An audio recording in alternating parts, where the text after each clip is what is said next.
देखिए 60 होने दो अगर है कुछ।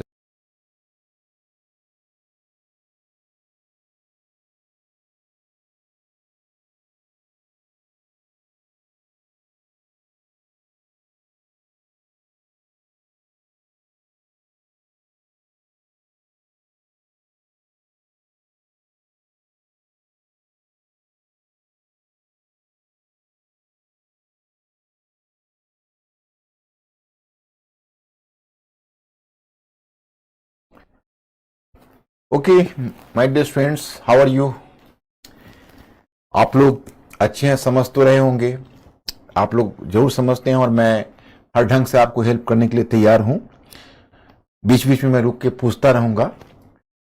तो मैं फिर एक बार आपको याद दिला दूं कि जैसा मॉडर्न में आप लोगों ने जो बुद्धिमत्ता दिखाई थी, वर्ल्ड हिस्ट्री में भी वही दिखानी है। इसमें मल्टीपल चॉइस क्वेश्चन नहीं, इसलिए मैं मल्टीपल चॉइस क्वेश्चन नहीं पूछ रहा, उसको क्रिएट करना सही नहीं होगा। लेकिन मैं चाहूंगा कि क्वेश्चन राइटिंग में आप हमारे साथ ज्यादा बढ़िया काम करें। उस पर भी हम काम करेंगे, करते रहेंगे, आपको मॉडल आंसर भी देते रहेंगे। क्वेश्चन देखो, एक एक दो पंक्तियां अच्छा स्टार्ट करना सीखो और कुछ कोटेबल और अच्छे लाइंस है उसको याद रखने की कोशिश करो। उससे आपकी पूरी जो राइटिंग है उसकी क्वालिटी सुधर जाएगी। पूरी क्वालिटी आपको उससे राइटिंग की सुधर जाएगी। तो आप कोशिश करो उस तरह के जो कोटेबल लाइंस है उसको याद रखें। मतलब कुछ कुछ जो आप चाहेंगे तो जरूर हो जाएगा। देखो, अब इंटीग्रेटेड अप्रोच आपको कैसे लेना है कि हमने इसको कई खंडों में बांटा है। जैसे हमारा खंड फर्स्ट था, तो खंड फर्स्ट में मैंने आपको बताया कि उसमें प्राचीन विश्व, मध्यकालीन विश्व, आधुनिक पश्चिम का उद्भव। तो प्राचीन विश्व में हमने आपको, देखो आप दुनिया में चेंजेस देख रहे हो और चेंजेस को आपको कॉन्टेम्पररी तक लाना है। आपका सिलेबस तो पहले ही हो जाता है, लेकिन वो पढ़ने का मजा ही क्या है कि जब हमको विश्व इतिहास पढ़ते हुए अंतर्राष्ट्रीय संबंध स्पष्ट ना हो, अंतर्राष्ट्रीय अर्थव्यवस्था स्पष्ट ना हो, अंतर्राष्ट्रीय संविधानवाद स्पष्ट ना हो, केवल आप लोगों को एक ही चीज करनी पड़ेगी कि मेंटली अलर्ट रहना पड़ेगा, क्लास को रेगुलर रखना पड़ेगा, क्लास को गैप नहीं करना है। और कनेक्टिविटी बनाने का एक तरीका ये होता है कि बीच में क्लास अगर गैप, एक कोई भी कारण से अगर मान लीजिए आपकी तबीयत खराब हो गई या कोई दूसरे कारण से अगर ऐसा भी करना हुआ, तो आप उस क्लास का वीडियो देखने के बाद ही अगला क्लास करिए। क्योंकि जब वो कनेक्टिविटी आपकी टूटेगी तो फिर जो मैं चाह रहा हूं हमारा मकसद पूरा नहीं होगा।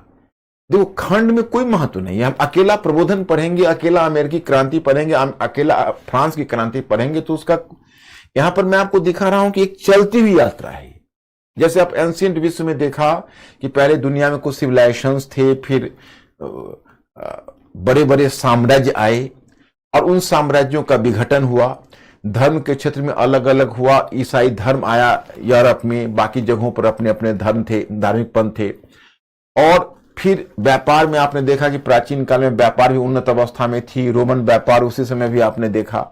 जब आप मध्यकाल में आए तो देखे कि साम्राज्य का विघटन हुआ, यूरोप में सामंतवाद आया, सर्वव्यापी चर्च व्यवस्था आई और पवित्र रोमन साम्राज्य अस्तित्व में आ गया। फिर आपने देखा आधुनिक पश्चिम का उद्भव, कुस्तुनिया का पतन हुआ और कैसे वहीं से चेंजेस शुरू हुआ। जैसे भौगोलिक खोज शुरू हुई, व्यावसायिक क्रांति हो गई, पुनर्जागरण आया, धर्म प्रचार आंदोलन आया, उधर व्यावसायिक क्रांति ने वाणिज्यवाद का रूप ले लिया, राष्ट्रीय राजतंत्र का उद्भव हुआ, राष्ट्रीय राज्य की सीमा खींची गई और कल मैंने बताया 30 वर्ष युद्ध हुआ। उसके साथ ही आप देखेंगे कि आधुनिक राज्य व्यवस्था की शुरुआत हुई। फिर आपको हम ले आए दूसरे खंड में। दूसरे खंड में मैंने कल जैसा कि आपको बताया था, याद होगा कि दूसरे खंड में आप को प्रबोधन, अमेरिकी क्रांति, फ्रांस की क्रांति, 19वीं सदी में उदारवाद तथा राष्ट्रवाद का प्रसार एवं यूरोप पर उनका प्रभाव, ये चारों एक दूसरे से जुड़े हुए हैं। केवल अमेरिकी क्रांति के साथ हमने अमेरिकी गृहयुद्ध को रख दिया। हालांकि गृहयुद्ध है 19वीं सेंचुरी की घटना और अमेरिकी क्रांति 18वीं सदी के लास्ट की घटना है और गृहयुद्ध हुआ 1865 टू 1865 में। लेकिन अमेरिकी क्रांति का ही अधूरे एजेंडा को पूरा करता है। तो अमेरिका को समग्रता से समझने के लिए हमको गृहयुद्ध करना भी था। लेकिन जब फ्रांस की क्रांति हम कवर करेंगे तो फ्रांस की क्रांति सीधा अमेरिकी क्रांति से जुड़ती है, फ्रांस की क्रांति। फिर आप आते हो जब फ्रांस की क्रांति के बाद, तब आप 19वीं सदी में उदारवाद और राष्ट्रवाद के प्रसार पर देखोगे। बहुत मजा आने जा रहा है आपको इस टॉपिक में। कोई बर्डन में नहीं होने दूंगा, बस केवल आप लोग क्लास में रेगुलर रहना और स्टडी मटेरियल में एडवांस में आपको भेजता रहूंगा, उसमें आपको कोई कमी नहीं होगी। आप इधर उधर कुछ नहीं देखो, आप हमें फॉलो करो। और फिर मैंने बताया कि इन सब के बीच का संबंध ये बताता है। और उपखंड में प्रबोधन पहला मैंने कल शुरू किया और इसमें हमें इतने फीचर्स करने हैं। और इसी में मैंने आपको कल उसका शाब्दिक अर्थ बताया, प्रबोधन क्या कहता है। फिर मैंने बताया कि प्रबोधन की पृष्ठभूमि क्या है। तो एक मैंने बताया कि सामाजिक आधार है। और सामाजिक आधार में फिर एक बार मैं रिपीट कर दूं कि देखिए, प्रबोधन के लिए आप चाहे आप जितनी भी बड़ी बड़ी बातें कहें, लेकिन कोई अगर एक सेंटेंस में हमें कहेगा कि अच्छा ये बताइए कि प्रबोधन क्या है, तो हम कहेंगे ये मध्य वर्ग का दृष्टिकोण है, मध्य वर्ग का विचार है, मध्य वर्ग का विश्व दृष्टि है, यानी वर्ल्ड व्यू। तो क्यों? तो हमने बताया कि देखिए, अब 18वीं सेंचुरी तक जो पीछे आपने विकास देखा, 14वीं सदी से 18वीं सदी आधुनिक पश्चिम का उद्भव हुआ, तो दो पावर ब्लॉक्स उभर कर आए। कल मैंने वही समझा था, उसी को रिपीट कर रहा। एक था निरंकुश राजतंत्र और दूसरा था महत्वाकांक्षी मध्य वर्ग। तो पहले क्या था कि जब राजतंत्र का संघर्ष कुलीन वर्ग और चर्च से था, तो राजतंत्र ने मध्य वर्ग से साथ लिया और मध्य वर्ग ने राजतंत्र को सपोर्ट किया। अब राजतंत्र का उद्देश्य भी पूरा हो चुका है, मध्य वर्ग भी पहले से बहुत पावरफुल हो चुका है, बहुत महत्वाकांक्षी भी हो चुका है। कुलीन वर्ग यानी सामंत की ताकत टूट चुकी है, चर्च की ताकत टूट चुकी है, चर्च को राज्य के अधीन किया जा चुका है। अब राजतंत्र अपने आप को निरंकुश बनाने की कोशिश करता है, क्योंकि उसके दोनों कांटे दूर हो गए। उसी समय मध्य वर्ग उसको पकड़ता है, कहता है अकेला शक्ति नहीं खाने दूंगा, हमें भी शक्ति में भागीदारी आप दीजिए। मतलब उसको कहा कि देखिए, मतलब उसने मोनार्की को चैलेंज किया कि आप निरंकुश मत होइए, हम आप पर हमारा भी अंकुश होगा। तो राजतंत्र ने देखा कि भाई अब तो खेल बिगड़ रहा है, अब तो यही हमारा प्रतिद्वंदी हो रहा है। तो उसने पुराने जो कुलीन वर्ग और चर्च, उनकी ताकत टूट चुकी थी, तो उनके लिए, राजतंत्र के लिए वो खतरा नहीं रह गए थे, तो इसने फिर उन्हीं के साथ गठबंधन बना लिया। मध्य वर्ग अकेला पड़ा, लेकिन मध्य वर्ग ने हार नहीं मानी। मध्य वर्ग ने उसके सामने एक मांगों की तालिका रख दी, एक कोड ऑफ कंडक्ट रख दिया और तीनों को चेतावनी दी, राजतंत्र को भी, कुलीन वर्ग को भी और चर्च को भी, कि आप अगर अपने आप को बदल सकते हैं तो बदल लीजिए, क्योंकि हम इस स्थिति को सहन नहीं कर सकते। उसने राजतंत्र को कुछ मतलब सुझाव दिए, कुलीन वर्ग को सुझाव दिए, चर्च को सुझाव दिए। कुल मिलाकर यही प्रबोधन है। अब यह हुआ सामाजिक आधार। दूसरा हम कहते हैं इसका वैज्ञानिक तकनीकी आधार।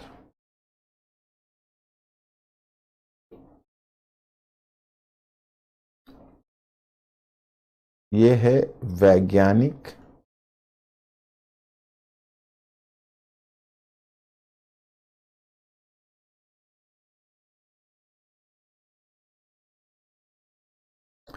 पहला था सामाजिक आधार, और यह है सामाजिक आधार के समानांतर जो यह आधार है उसको कहते हैं वैज्ञानिक तकनीकी आधार। अब ये बताइए, यह वैज्ञानिक तकनीकी आधार क्या है? यह जो आधार है, जैसे 16वीं सदी में आपने पुनर्जागरण देखा, तो पुनर्जागरण जो 16वीं सदी का था, उसमें विज्ञान का विकास हुआ, वैज्ञानिक विचारधारा का विकास 16वीं सदी के पुनर्जागरण में हुआ। लेकिन उस समय जो विज्ञान का विकास था ना, वो निजी प्रयास का नतीजा था। जैसे न्यूटन आए, जैसे आप देखोगे कोपरनिकस, गैलीलियो, जादार्नो ब्रूनो, ये सब साइंटिस्ट के रूप में आए, न्यूटन आए।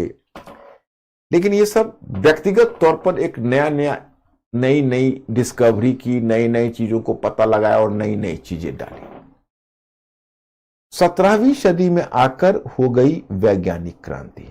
17वीं सदी में वैज्ञानिक क्रांति हो गई। वैज्ञानिक क्रांति क्यों कहा गया? क्योंकि देखो, पहले क्या था कि पहले विज्ञान था, विज्ञान तो था, लेकिन विज्ञान एक निजी विचार के रूप में था। मतलब जो विज्ञान था, वह विज्ञान कहीं ना कहीं एक निजी विचार के रूप में था, मतलब वह एक निजी विचार के रूप में। लेकिन अब जो वैज्ञानिक क्रांति है, वो वैज्ञानिक क्रांति की विशेषता यह है इसमें जो साइंटिस्ट है, जैसे साइंटिस्ट पहले क्या था, थियरी थी, थियरी, अब वैज्ञानिक क्रांति इसलिए कही कि अब विज्ञान प्रैक्टिस में आ गया, मतलब विज्ञान से अब तकनीक का, जैसे अब न्यूटन ने ग्रेविटेशन की थियरी दी, गैलीलियो ने टेलीस्कोप दिया, लेकिन उससे कोई तकनीकी तो नहीं बन सकती थी, तो विचार दिया। अब क्या हो, वैज्ञानिक क्रांति का मतलब कि तकनीकी विकास इस काल में हुआ, क्योंकि साइंटिस्ट और टेक्नीशियन साथ बैठने लगे, और उसमें यूरोप में बड़े बड़े साइंटिफिक सोसाइटीज बने, जैसे कहोगे रॉयल सोसाइटी ऑफ लंदन बना 1660 में, फ्रेंच अकेडमी ऑफ साइंस बना। तो वैज्ञानिक और तकनीकी विकास 17वीं सदी में तेजी से होना शुरू हुआ। खैर, हमको उससे कोई लेना देना नहीं। अब हम ये बताना चाहते कि विज्ञान के क्षेत्र में जो प्रगति हो रही है उसका विचार मानव चेतना पर पड़ा। जब वैज्ञानिक चीजें ने लोगों की आंखें खोल दी, विद्वानों की आंखें खोल दी, और उन्होंने, विज्ञान ने उनकी को एक नया विजन दिया, देखने का एक नया नजरिया दे दिया। उन्होंने देखा प्रकृति पर से रहस्य का पर्दा हटा। पहले प्रकृति पर रहस्य यह था कि ईश्वर इस प्रकृति को चला रहे हैं, ये प्रकृति ईश्वर के द्वारा चलाया जा रहा है। अब प्रकृति पर से रहस्य का पर्दा हटा, तो फिर उस समय के बुद्धिजीवियों ने यह पाया, साइंस ने प्रकृति पर से रहस्य का पर्दा हटाया, तो बुद्धिजीवियों ने पाया कि देखिए, ये जो प्रकृति है वह किसी ईश्वर के द्वारा नहीं चलाई जा रही है। मतलब चूंकि देखो, अब तो उसमें बौद्धिक क्रांति आ रही है, तो धीरे धीरे विचार पनप रहा है। तो उस समय के विचारकों का कहना था कि देखिए, वह संभव है कि ईश्वर हैं, ये भी संभव है कि ईश्वर ने प्रकृति को बनाया हो, क्योंकि अब तब तक तो इतना सेकुलरिज्म नहीं आया था। लेकिन एक बात तय है, ये प्रकृति चल रही है स्वचालित नियमों के आधार पर, अपने नियमों के आधार पर, इसको कोई ईश्वर नहीं चला रहे। मैंने ईश्वर की तुलना विद्वानों ने ऐसे घड़ीसाज से कर दी, ऐसे वॉच मेकर से कर दी, वॉच मेकर, कि जिस वॉच मेकर की विशेषता यह थी, मैंने ईश्वर की तुलना उसने कर दी वॉच मेकर से। इस वॉच मेकर की विशेषता क्या थी, मैं आपको बताना चाहता कि जैसे घड़ीसाज है, वह घड़ी को बनाता है और उसके कांटे को फिक्स कर देता है, और तब वो कांटे अपने नियमों से चलता है, उसमें घड़ीसाज का कोई हस्तक्षेप नहीं। उसी तरह वो कहते हैं कि भाई, हो सकता है ईश्वर ने प्रकृति को बनाया, लेकिन प्रकृति अपने नियमों से चल रही है, स्वतः चालित नियमों से। इसे ईश्वर नहीं चला रहे, ये अपने नियमों से चल रहा। इसने प्रकृति पर से रहस्य का पर्दा हटाया। अब मध्य वर्ग के जो ही बुद्धिजीवी, देखो प्रबोधन है मध्य वर्गीय विचार, ये बातें करेगा मध्य वर्ग के हित की। एब्स्ट्रैक्ट टॉपिक है, थोड़ा आपको दिक्कत होगी, परंतु मैं हेल्प करने के लिए तैयार हूं, कोई दिक्कत नहीं होने दूंगा। ये चल रही है अपने नियमों से, ये कहना है। तो है तो ये मध्य वर्गीय दृष्टिकोण, ये मध्य वर्ग के विचारों को व्यक्त करता है, लेकिन मध्य वर्ग को अब एक नया मसाला मिल गया। अब उसने राजतंत्र, कुलीन वर्ग और चर्च के सामने मांग रख दी कि देखिए आप, जब ईश्वर प्रकृति के मामले में हस्तक्षेप नहीं करते, तो आप क्यों राजनीतिक, आर्थिक और सामाजिक मामले में हस्तक्षेप कर रहे हैं? राजनीतिक, आर्थिक और सामाजिक व्यवस्था के अपने नियमों के अनुसार चलने दीजिए। आप लोग बाहरी तत्व में हस्तक्षेप मत करिए, जैसे ईश्वर प्रकृति के मामले में हस्तक्षेप नहीं करते। इससे प्रबोधन को और भी बल मिला, इस वैज्ञानिक विचारधारा से प्रबोधन को और भी बल मिला। यहां तक आप लोग समझ गए होंगे। तो मिस्टर अंकुर जो आप कर सकते हैं कि हमारे ब्रिज का काम करें, उनको इन्फॉर्म करिए येस और नो, तो मैं फिर आगे बढ़ूं और शेष बातें आपको बताऊं। क्योंकि थोड़ा एब्स्ट्रैक्ट टॉपिक है, तो मैं चाहूंगा आप अच्छे ढंग से बिल्कुल समझिए, आप इन्फॉर्म करिए।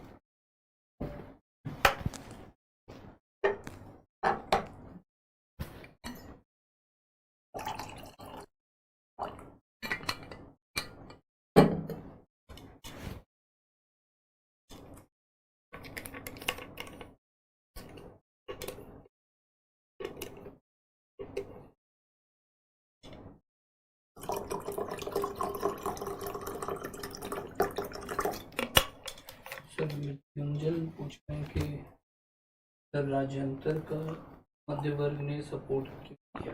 इससे पहले भी तो राजा के नीचे थे। समझा नहीं सर, मृत्युंजय, हाँ मृत्युंजय पूछ रहे हैं। हाँ मृत्युंजय, मैं आपका प्रश्न लाता हूं। हाँ, क्या है? सर, राज्यांतर का मध्य वर्ग ने सपोर्ट क्यों किया? राजतंत्र होगा। हाँ, राजतंत्र का मध्य वर्ग ने सपोर्ट क्यों किया? इससे पहले भी तो राजा के नीचे मध्य वर्ग। सपोर्ट क्यों किया या अपोज क्यों किया? मृत्युंजय, तुम्हारा क्वेश्चन करेक्ट है कि नहीं? तुम्हारा क्वेश्चन है कि मध्य वर्ग ने राजतंत्र को सपोर्ट क्यों किया। ये बात तो वाणिज्यवाद में चली जाएगी पीछे। वाणिज्यवाद के समय मध्य वर्ग राजतंत्र को सपोर्ट कर रहा था क्योंकि दोनों का कॉमन एनमी था कुलीन वर्ग और चर्च। राजतंत्र को भी कुलीन वर्ग और चर्च से परेशानी थी और मध्य वर्ग को भी कुलीन वर्ग और चर्च से परेशानी थी। तो भूखे ने भूखे से हाथ मिलाया, इसलिए किया था। अब वो राजतंत्र का सपोर्ट इसलिए नहीं कर रहा कि अब कुलीन वर्ग चर्च का काटा जा चुका है और मध्य वर्ग की भी ताकत बढ़ चुकी है। तो मध्य वर्ग को लग रहा है कि अकेला राजतंत्र तमाम शक्ति लेकर बैठ जाएगा। तो मध्य वर्ग कह रहा है कि नहीं, आप राजतंत्र को सीमित करिए और संवैधानिक बनाइए और आप निर्वाचित संस्था के माध्यम से तब आप शासन करिए। मध्य वर्ग चाह रहा है हमें, जैसे वो कहेगा कि प्रतिनिधित्व, हमें भी प्रतिनिधित्व दीजिए, एक संसद गठित करिए, पार्लियामेंट जैसी चीज बनाइए, कोई रिप्रेजेंटेटिव ऑर्गेनाइजेशन, और हमारे सहमति भी लीजिए प्रशासन में। इसलिए अब मध्य वर्ग अपोज करेगा। तो खैर, ये तो मृत्युंजय आपके क्वेश्चन का आंसर हुआ। पता नहीं क्वेश्चन आपको बहुत क्लियर तो नहीं था, मैंने कोशिश की, शायद क्लियर हो गया होगा आपको। कुछ बच्चे सर कह रहे हैं कि प्रबोधन थोड़ा सा देखो, प्रबोधन एक दृष्टिकोण है। प्रबोधन का अगर शाब्दिक अर्थ, आप शाब्दिक अर्थ से मत घबराना। प्रबोधन का तो शाब्दिक अर्थ होता, जैसे आप अगर प्रबोधन सुनोगे तो लगता है बुद्धिमत्ता, बुद्धिमान, मस्तिष्क। यहाँ प्रबोधन का एक खास मतलब है। प्रबोधन का मतलब हुआ एक विशेष प्रकार का दृष्टिकोण जिसका बल अमुक अमुक बातों पर है। मैंने कहा कि देखो, शाब्दिक अर्थ अगर प्रबोधन कहोगे तो शाब्दिक अर्थ है एक लंबे काल के अंधकार के बाद प्रकाश का युग। मैंने एक लंबे काल का अंधकार हुआ, उसके बाद प्रकाश का युग आया। और वो अंधकार किस चीज का था? तो अज्ञानता का अंधकार था, असहिष्णुता का अंधकार था, असहिष्णुता का अंधकार था, अंधविश्वास का अहंकार था, अज्ञान का अहंकार था, अतीत के प्रति दासता बोध का अहंकार था। उसका कहना था कि भाई अंधकार था। मतलब उनका कहना था कि प्रबोधन से पहले जितना था पूरा यूरोप अंधकार में ही था, हम प्रकाश में पहली बार आए। तो शाब्दिक अर्थ है, इसको इग्नोर कर दीजिए, इसका कोई मीनिंग नहीं। आप केवल यह ध्यान रखिए कि उभरता हुआ मध्य वर्ग है, वो अपनी विचारधारा को मनवाने की जो कोशिश कर रहा है वही प्रबोधन है। और जब उभरता हुआ मध्य वर्ग अपनी विचारधारा को मनवाने की कोशिश कर रहा है तो उसी में मध्य वर्ग को साइंस से सपोर्ट मिल रहा है, क्योंकि मध्य वर्ग यही कह रहा है कि जब विज्ञान, जब प्रकृति में ईश्वर का हस्तक्षेप नहीं है तो आप, चाहे वो राजतंत्र हो, कुलीन वर्ग हो या चर्च हो, आप राजनीतिक मामले में, आर्थिक मामले में या सामाजिक मामले में हस्तक्षेप क्यों कर रहे हो, ये उसका कहना है। रजनीश पूछ रहे हैं सर कि सर मैकियावेली को अपने युग का शिशु क्यों? अपने युग का शिशु मतलब हर व्यक्ति अपने युग का उपज होता है। मैकियावेली भी अपने युग का उपज है। जिस समय मैकियावेली आया उस समय पुनर्जागरण ने यथार्थवाद लाया था और मैकियावेली भी उसी यथार्थवादी चिंतक है। तो कोई भी जो चिंतक होता है अपने युग का शिशु होता है, मतलब अपने युग का ही बच्चा होता है, अपने युग से ही पैदा होता है। वही चीज बताने की कोशिश की गई। मंदिरा पूछ रही प्रबोधन और पुनर्जागरण। देखो मंदिरा, तो दो बार नाम बोलो ना। कौन पूछ रहे हैं? मंदिरा। हाँ, तो दो बार नाम बोला करो। मंदिरा एक्चुअली पुनर्जागरण भी वही है। मतलब एक तरह से समझ सकते हो कि यूरोप की विचारधारा के विकास के दो चरण हैं। पुनर्जागरण पहला चरण है और प्रबोधन दूसरा चरण। तो पुनर्जागरण बौद्धिक क्रांति नहीं हो सकती। पुनर्जागरण भी वही बात कर रहा है, व्यक्तिवाद की बात कर रहा है, मानववाद की बात कर रहा है और तर्कवाद की बात कर रहा है। लेकिन अगर पुनर्जागरण को आप मंदिरा 50 मार्क्स दोगे तो प्रबोधन को 100 मार्क्स दो। वो पुनर्जागरण से ज्यादा, यानी पुनर्जागरण से आगे का विकास, वो पुनर्जागरण से भी ज्यादा तेजी से वो बदलाव की मांग कर रहा है। उसका विचार ज्यादा बदलाव चाहता है। मतलब वो एक विचारधारा के असर पुनर्जागरण से नेक्स्ट स्टेप है, वो बौद्धिक क्रांति है। ये अंतर है। तुम्हें नुसरत अगर प्रोटेस्टेंट आंदोलन नहीं होता तो सर्वव्यापी चर्च व्यवस्था नहीं टूटती। दूसरा, नुसरत तब मुश्किल होता, क्योंकि अगर प्रोटेस्टेंट आंदोलन नहीं होता नुसरत, तो सर्वव्यापी चर्च व्यवस्था कैसे टूटती? टूटने के लिए कोई ना कोई बहाना तो चाहिए, कोई ना कोई एक कारक तो चाहिए, तो वही प्रबोधन है, सॉरी वही प्रोटेस्टेंट आंदोलन है। गृह युद्ध में क्या?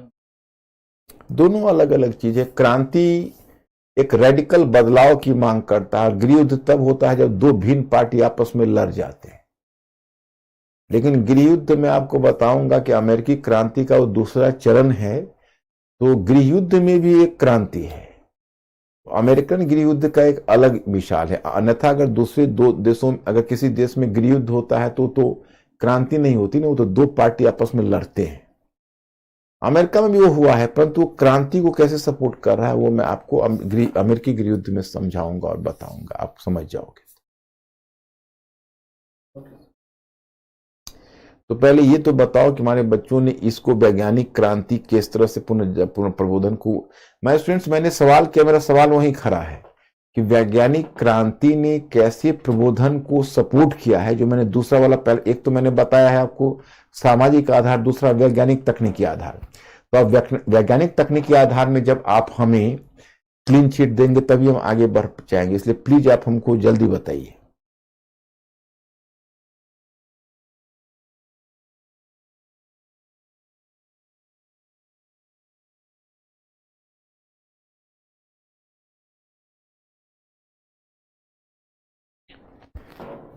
I'm just waiting, Mr. Ankur.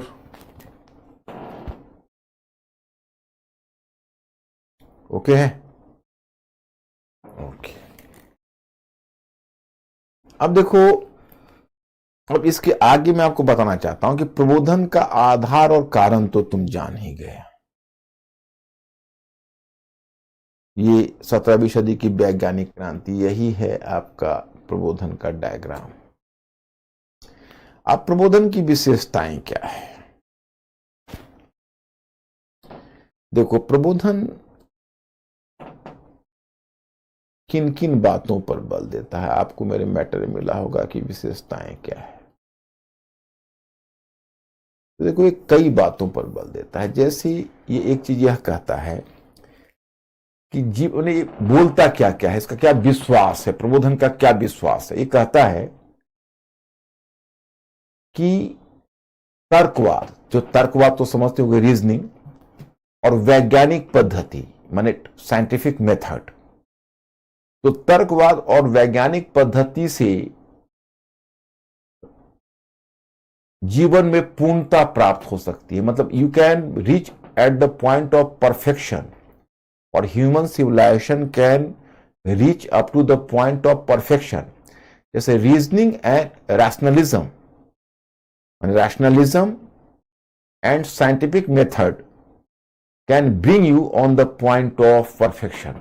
मतलब मानव सभ्यता को पूर्णता मिल सकती है तर्कवाद और वैज्ञानिक पद्धति का सहारा लेकर। दूसरा कहता है कि जो वैज्ञानिक पद्धति है वह वैज्ञानिक पद्धति ही मूलभूत राजनीतिक, आर्थिक, सामाजिक और धार्मिक समस्या का निराकरण कर सकती है। वैज्ञानिक पद्धति को उसने बहुत महत्व दिया कि वैज्ञानिक पद्धति का उपयोग करके आप राजनीतिक, आर्थिक, सामाजिक और धार्मिक सभी प्रश्नों का हल खोज सकते हो। तीसरा उसने कहा कि राजनीतिक, आर्थिक, सामाजिक और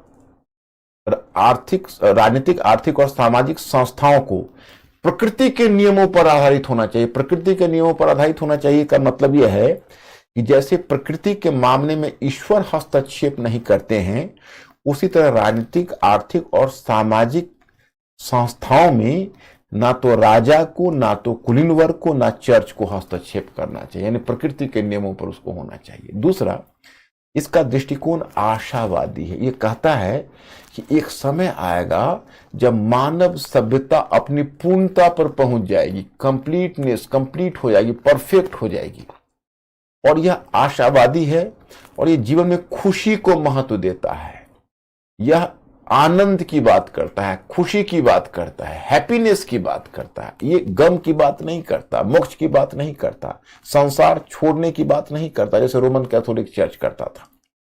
तो माय स्टूडेंट्स, यही है प्रबोधन क्या कहता है। तो प्रबोधन यही कहता है, एक विचार है, मध्य वर्ग से जुड़ा हुआ विचार है, जो वैज्ञानिक पद्धति और तर्कवाद पर विशेष बल देता है। कहता है इन दोनों पद्धतियों का प्रयोग करके आप जीवन के किसी भी समस्या का हल ढूंढ सकते हो। तो ये मैंने आपको एक बताने की कोशिश की। अब मैं आपको बताना चाहता कि प्रबोधन के कुछ प्रमुख चिंतक कौन है। तो प्रबोधन का जो मुख्य प्रभाव है, यह मुख्य प्रभाव पड़ा है ब्रिटेन पर और फ्रांस पर, विशेषकर फ्रांस पर। एक लॉट ऑफ चिंतकों के बारे में आपको मिलेगा। जैसे कहा जाता है वोल्टेयर, वोल्टेयर एक चिंतक है। ये सब मध्यवर्गीय बुद्धिजीवी है, आप बिल्कुल ध्यान रखो, ये सब मध्यवर्गीय बुद्धिजीवी है। एक चिंतक है वोल्टेयर। वोल्टेयर के बारे में कहा जाता है कि यह प्रबोधन का पर्सनिफिकेशन है, प्रबोधन का जीवंत रूप है। कहा जाता है कि 1700 पूरी 18वीं सदी में, प्रबोधन का काल कौन है, 18वीं सदी का यूरोप। कहा जाता है कि 1726 में इसी वोल्टेयर ने ब्रिटेन की यात्रा की थी। वोल्टेयर ने ब्रिटेन की यात्रा की थी।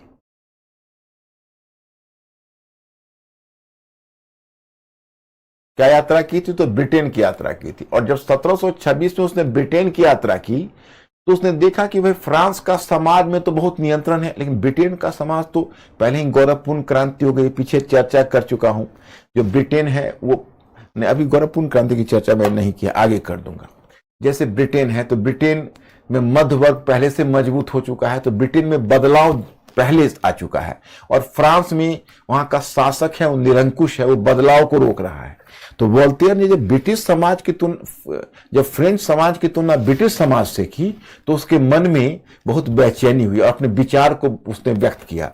तो कहा जाता है कि जब से वोल्टेयर ने ब्रिटेन की यात्रा की, तभी से आप प्रबोधन की शुरुआत मानिए, क्योंकि तब वोल्टेयर ने फ्रांसीसी समाज की आलोचना शुरू कर दी। और जब उसने फ्रांसीसी समाज की आलोचना की माय स्टूडेंट्स, तो फिर आपको यहां पर सूचना मिलती है कि उसने राजतंत्र की निरंकुशता पर, चर्च के अंधविश्वास पर और कुलीन वर्ग की हठधर्मिता पर करारी चोट की। तो वोल्टेयर ने व्यवस्था की आलोचना की। फिर आया जैसे एक है चिंतक दिदरो। तो दिदरो ने विश्वकोश की रचना की है। दिदरो ने विश्वकोश की रचना की है। विश्वकोश एक ग्रंथ है, मैंने इंसाइक्लोपीडिया बोलते हैं इसको, इंसाइक्लोपीडिया। इंसाइक्लोपीडिया लिखकर इसने भी व्यवस्था पर चोट की। इसने भी तात्कालिक व्यवस्था की आलोचना की। इंसाइक्लोपीडिया की रचना करके इसने भी तात्कालिक व्यवस्था की आलोचना की। फिर आपको आ जाता है रूस, एक आता है ब्रिटिश चिंतक है ये। वोल्टेयर और दिदरो फ्रांसीसी चिंतक है, और एक ब्रिटिश चिंतक का नाम आपको मिलता है। और वो चिंतक कौन है, तो जो ब्रिटिश चिंतक है वो है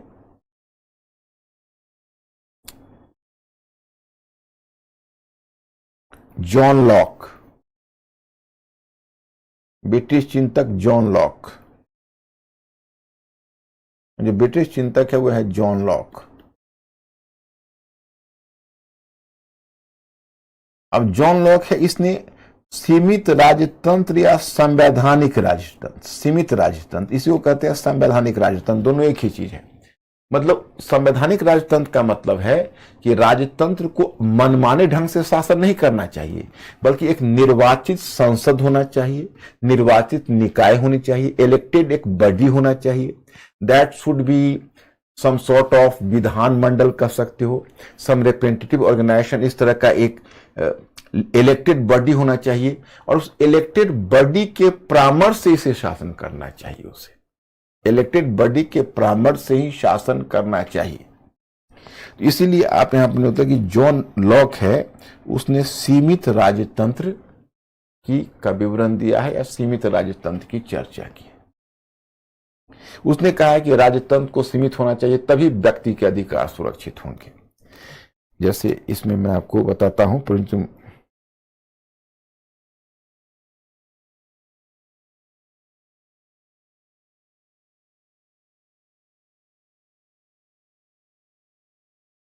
एक देखो फ्रांसीसी चिंतक है, उसका नाम है मॉन्टेस्क्यू। आपको एक नाम मिला होगा, मॉन्टेस्क्यू। ये फ्रांसीसी चिंतक है, इसका नाम है मॉन्टेस्क्यू। तो मॉन्टेस्क्यू का एक विचार तो मैं आपको बताना चाहूंगा। मॉन्टेस्क्यू, ये मॉन्टेस्क्यू ने एक टर्म का यूज किया है, और वो टर्म क्या है? मॉन्टेस्क्यू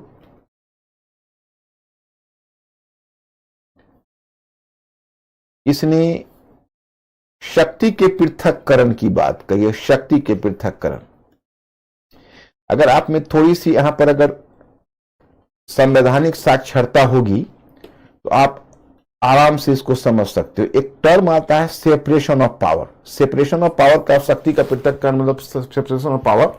जैसे 3 निकाय होते हैं सरकार के, कार्यपालिका, कार्यपालिका, विधानमंडल एवं न्यायपालिका। ये तीनों निकाय, कहता है कि तीनों निकाय को एक दूसरे से अलग होना चाहिए। जिसके पास एग्जीक्यूटिव पावर, उसके पास न्यायिक शक्ति नहीं होनी चाहिए।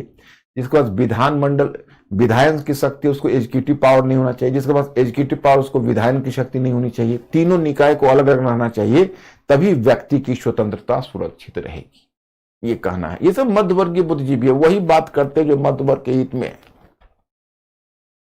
एक विचारक आता है रूसो। रूसो तो बड़ा ही विलक्षण विचारक है, इसके विषय में मैं आगे आपकी चर्चा बताऊंगा कि रूसो क्या कहता है। अपने युग से पृथक है, क्योंकि बाकी जितने भी चिंतक है वो सीमित राजतंत्र की बात करेंगे, रूसो प्रजातंत्र की बात करेगा। रूसो के विषय में मैं आगे चर्चा करूंगा। फिलहाल मैं आपको इतनी बातें बताता हूं। देखिए,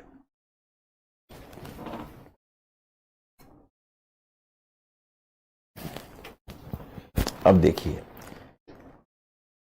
प्रबुद्ध चिंतकों का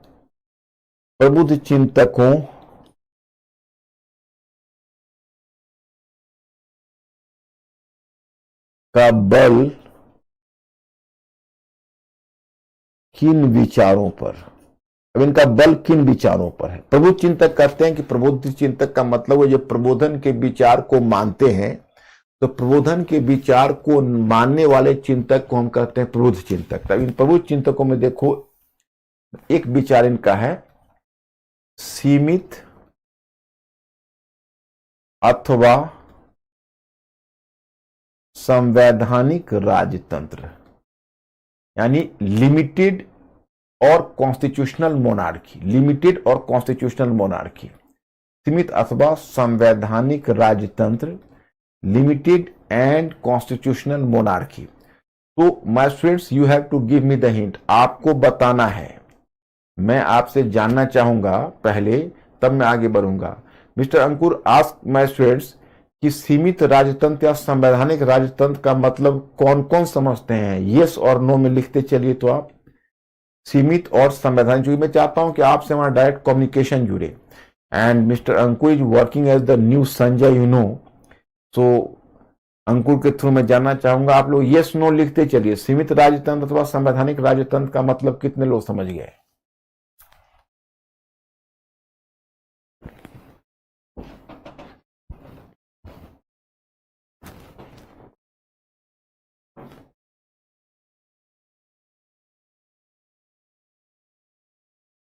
यस, जरूर हो गए। तो उन्होंने तो पॉलिटी भी पढ़ा है। तो संवैधानिक के जो सीमित राजतंत्र होता है उसमें क्या होता है, जैसे ए राजा है, समझ रहे हो? जैसे अब ए राजा है, इसको ऐसे देखो, ए राजा है। तो ए अगर मनमाने ढंग से शासन करेगा तो कहलाएगा निरंकुश। और अगर जैसे ए राजा है, ए क्या करेगा, एक विधानमंडल चुन लेगा। विधानमंडल मतलब विधानमंडल में क्या है, तो चुने हुए प्रतिनिधि होंगे, निर्वाचित प्रतिनिधि। और निर्वाचित प्रतिनिधि तो फिर बड़ी निकाय हो गई ना। तो ये बड़ी निकाय एक छोटी सी निकाय बनाएगी जो कहलाएगी मंत्रिपरिषद। और अगर राजा उसके सुझाव से काम करता है, निर्वाचित प्रतिनिधि के सुझाव से काम करता है, तो ये सीमित राजतंत्र है।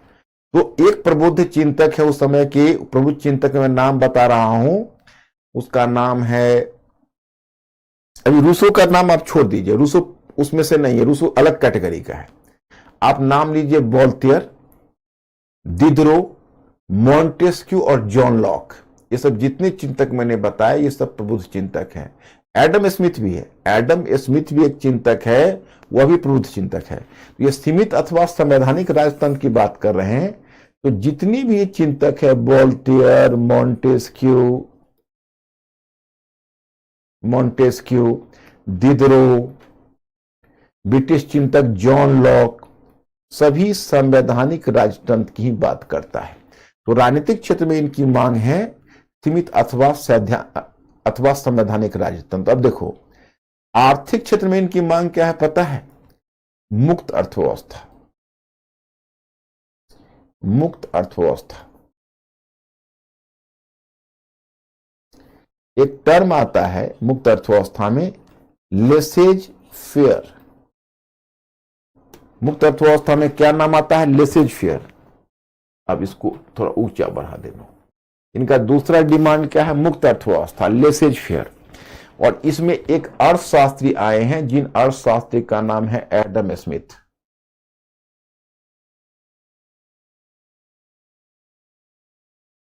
कौन है अर्थशास्त्री? अर्थशास्त्री एडम स्मिथ। अब देखिए मैं इसमें आपको बताना चाहूंगा। आपको याद है कि जब वाणिज्यवादी चिंतक, जैसे वाणिज्यवादी आर्थिक विचारधारा क्या कहती है, पिछले क्लास में मैंने समझाया था। कितना खतरनाक दर्शन है वाणिज्यवाद का, आपको पता है? आप तो जानते हो। वाणिज्यवाद कहता है कि अंतर्राष्ट्रीय जो व्यापार है वो अंतर्राष्ट्रीय व्यापार की मात्रा सीमित होती है।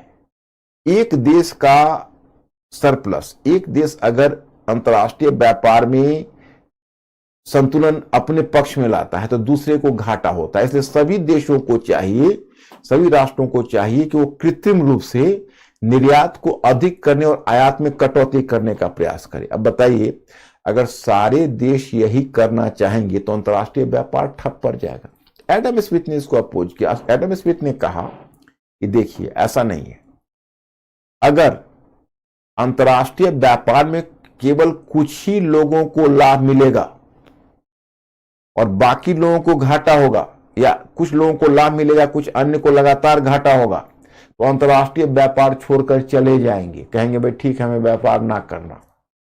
तो फिर तो जिनको मुनाफा मिल रहा है उनका मुनाफा भी चला जाएगा। तो उनका कहना है कि अंतर्राष्ट्रीय व्यापार में सभी को लाभ मिलता है, बशर्ते आप मुक्त अर्थव्यवस्था की नीति को अपनाइए। अगर आप मुक्त अर्थव्यवस्था की नीति को अपनाएंगे तो it is going to benefit everybody, सबको लाभ मिलेगा। तो कैसे, मैं आपको बताता हूं।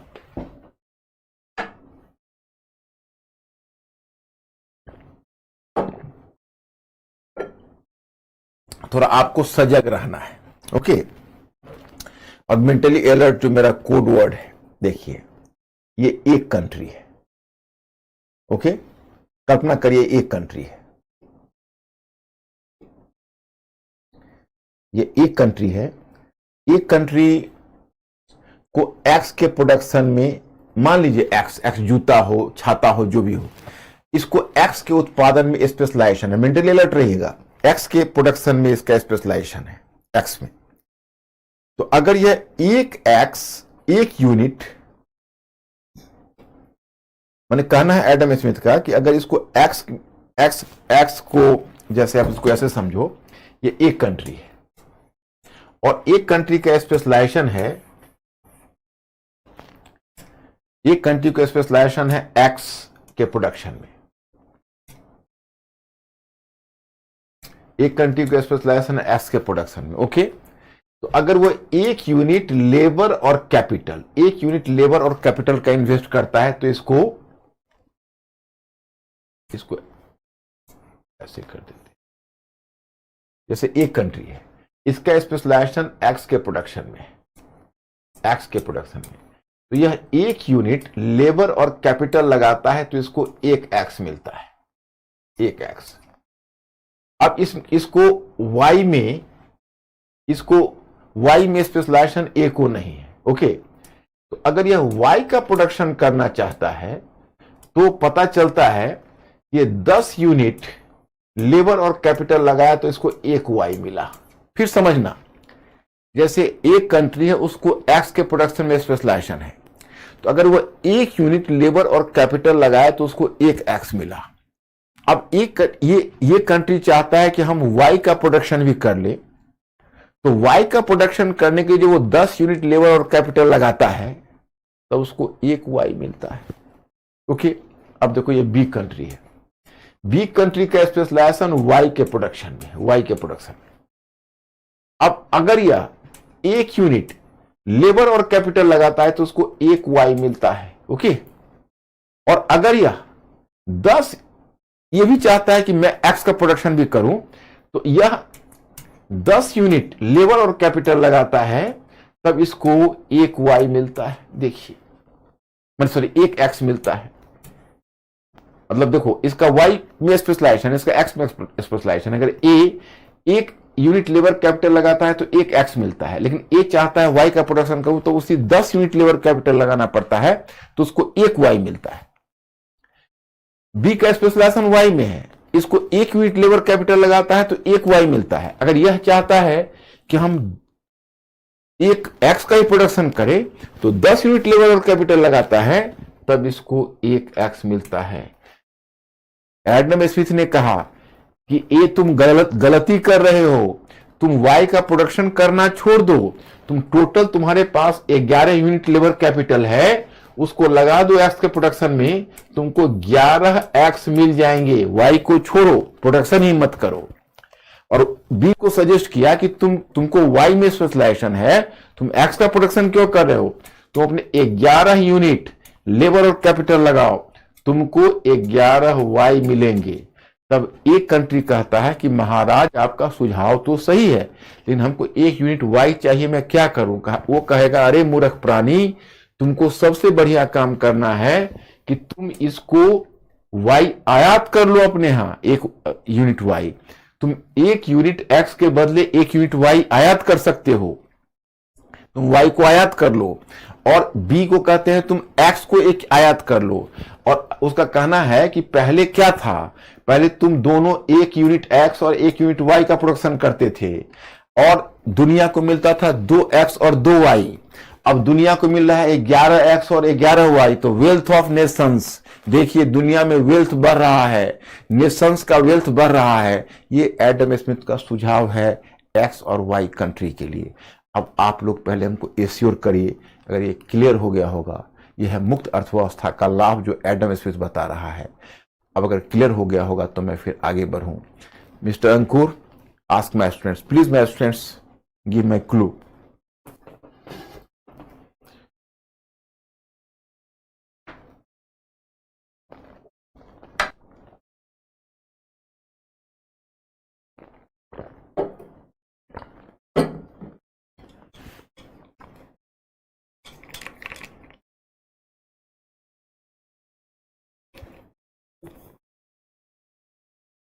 मैक्सिमम यस है, बट कुछ कह रहे हैं फिर।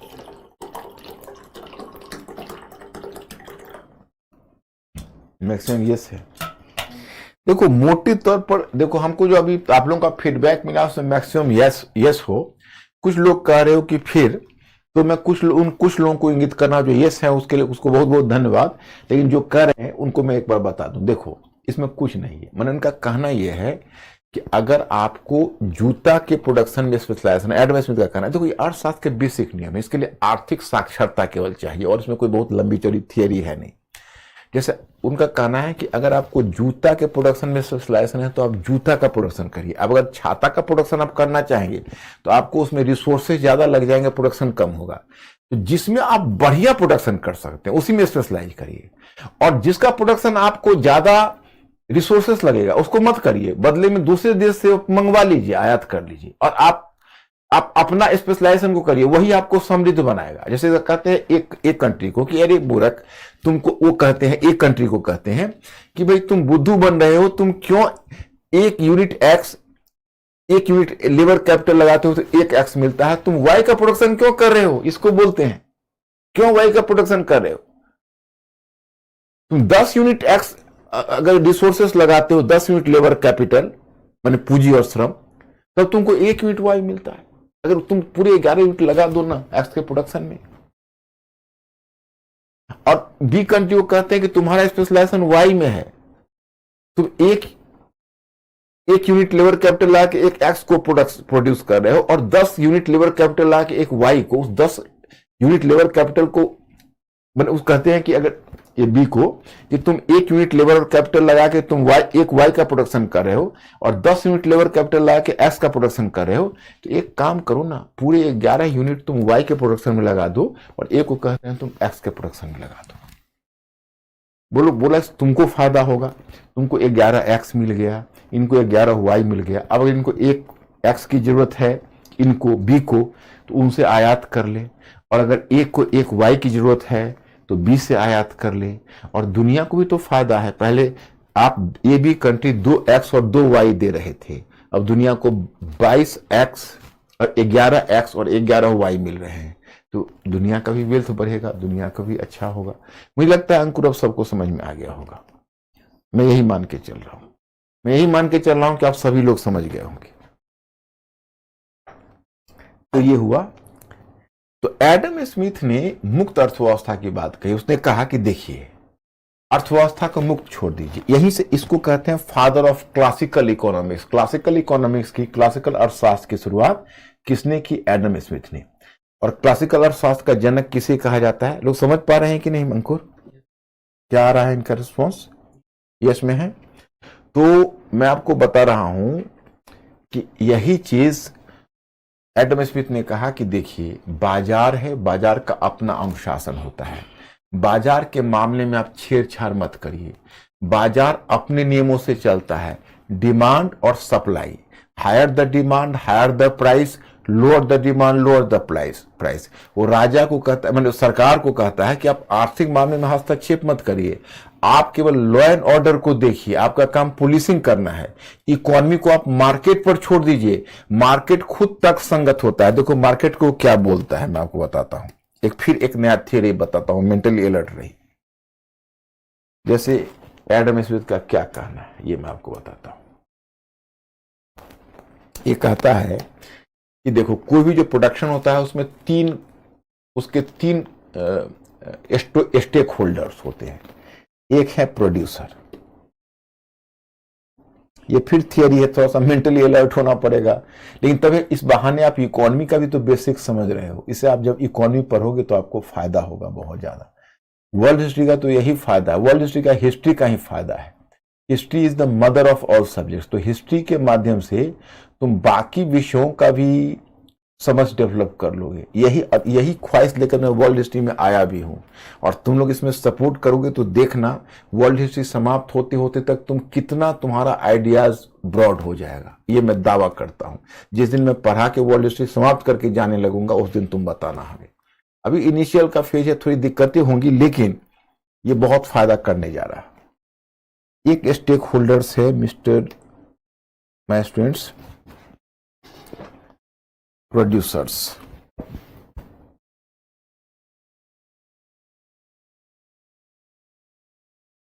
प्रोड्यूसर्स ही। दूसरा इंग्लिश में क्यों लगे, हिंदी में लगे, उत्पादक।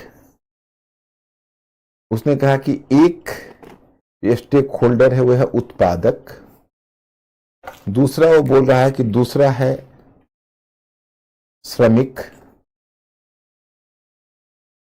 और तीसरा है उपभोक्ता। अब ये कहता है मुक्त अर्थव्यवस्था से इसका क्या आशय है? मुक्त अर्थव्यवस्था से है कि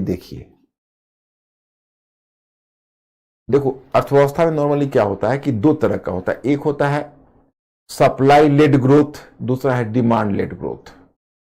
मतलब सप्लाई लेड ग्रोथ कहता है कि आप उत्पादन करिए, उत्पादन अपना बाजार स्वयं खोज लेगा। क्योंकि अर्थशास्त्र का तो नियम है और चिंता भी है कि हम उत्पादन करेंगे तो हमारा खरीदार कौन होगा। एडम स्मिथ कहता है कि आप उसकी चिंता ही मत करिए, आप उत्पादन तो करिए, उत्पादन अपना बाजार स्वयं खोज लेगा। जो उत्पादन है वो उत्पादन अपना बाजार स्वयं खोज लेगा, तो कहते हैं उत्पादक। तो उनका कहना है कि जो उत्पादक है, अब इन तीनों के बारे में उसका कहना है, उत्पादक, श्रमिक और उपभोक्ता। आप समझो, अब दूसरा मैं थियरी बता रहा हूं इनका कहना है कि एक्चुअली उत्पादक क्या करेगा, जैसे उत्पादन करता है, ये मनमानी नहीं कर सकता, क्योंकि अगर यह श्रमिक को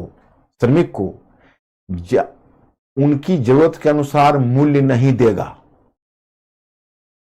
उनका पहला तो कहना है कि उत्पादन श्रमिक को अगर उसके श्रम के अनुसार या उचित मूल्य नहीं देगा तो श्रमिक उत्पादन पर आने से मना कर देगा, तो उत्पादक उत्पादन नहीं कर पाएगा। इसलिए उत्पादक की मजबूरी होगी कि एक खास मात्रा में जो श्रमिक को उसे मूल्य देना पड़ेगा, उसे वेजेज या पारिश्रमिक या श्रम का मूल्य देना होगा।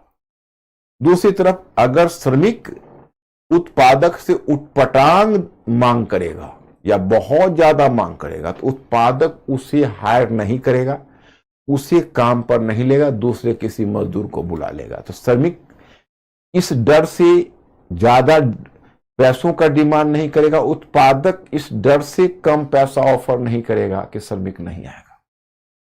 तो दोनों के हित परस्पर संतुलित है। उसने एक सिद्धांत कहा इक्विलिब्रियम, कि जितने भी वर्ग हैं उन सब के हित में इक्विलिब्रियम है। इक्विलिब्रियम इसने कहा, ब्रियम का मतलब होता है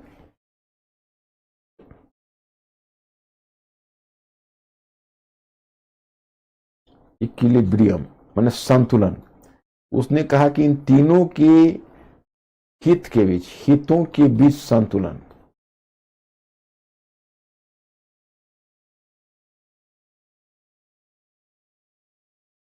इन तीनों के हितों के बीच एक प्रकार का संतुलन होगा, ये एडम स्मिथ का कहना है। कहा कि उत्पादक अगर कम मूल्य देगा तो श्रमिक काम पर नहीं आएंगे, अगर श्रमिक ज्यादा मांगेंगे तो उत्पादक दूसरे लेबर को रख लेगा, इनको नहीं हायर करेगा।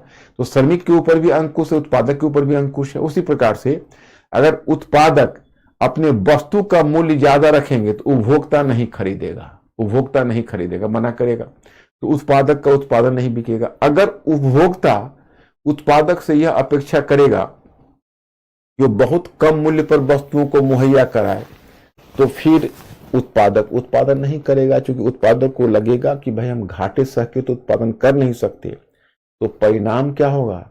परिणाम होगा कि उपभोक्ता को वस्तुएं नहीं मिलेंगी। इसलिए उपभोक्ता का हित उत्पादन के हित के साथ संतुलित है। ना तो उत्पादक बहुत ज्यादा वस्तु का मूल्य निश्चित करेगा, ना उपभोक्ता उसे बहुत कम करने के लिए कहेगा। तो दोनों का हित एक दूसरे को प्रति संतुलित कर रहा हो। इन दोनों का जो हित है वो एक दूसरे के हितों का प्रति संतुलन कर रहा होगा। तो उसने कहा कि ये प्रति संतुलन होना चाहिए। तो मैं स्टूडेंट्स, अब this is the point here, you know,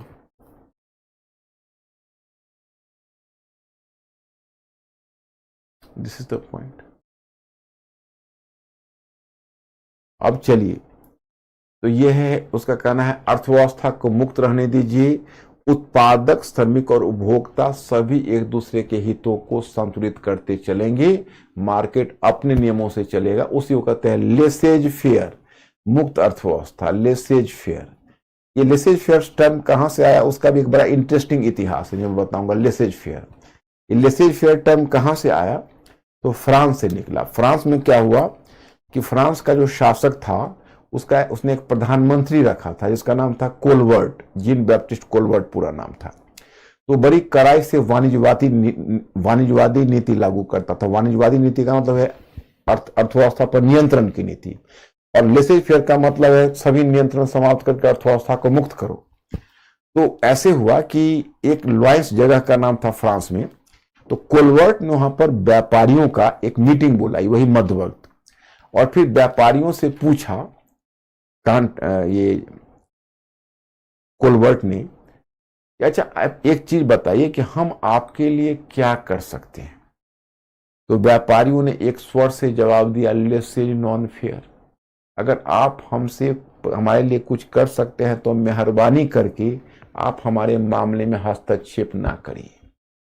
उसी लेसेज नॉन फेयर से नॉन शब्द को निकाल दिया और वहीं से लेसेज फेयर शब्द जन्म निकला। जो कि एडम स्मिथ ने एम्फेसाइज किया है। ये जो इक्विलिब्रियम या संतुलन का मैंने हितों के संतुलन का सिद्धांत बताया, ये आपकी समझ में आया कि नहीं, ये थोड़ा हमको हिंट कर देते तो और बेहतर रहता। Mister Ankur, ask my students, आप थोड़ा हिंट कर दीजिए इसको कि इस सिद्धांत को समझे कि नहीं।